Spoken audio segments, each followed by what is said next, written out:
স্বরচিত একটা কবিতা পাঠ করে শোনাচ্ছি। কবিতাটার নাম কবির হৃদয়।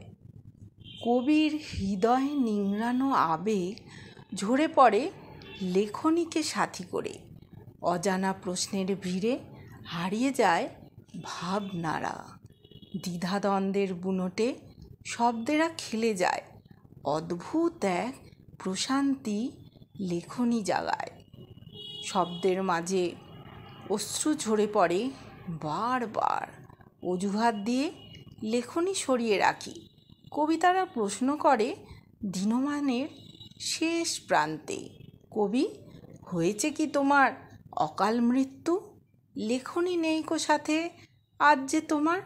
হৃদয়ের গভীরে থাকা জমানো বেদনা বেরিয়ে আসে অবাধ্যভাবে অশ্রু হয়ে।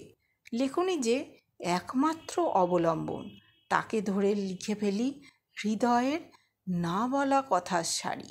মনে হয় ভেসে যাই ওই নীল সাগর পানে, নীল পরীদের ভালোবাসার গল্প শুনে আসি, কিংবা চলে যাই তুষারে ঢাকা পাহাড় চূড়োয়।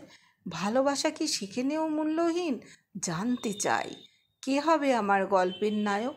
পাবো নাকি খুঁজে তাকে, নাকি সে হারিয়ে যাবে জোয়ার ভাটার উজান স্রোতে?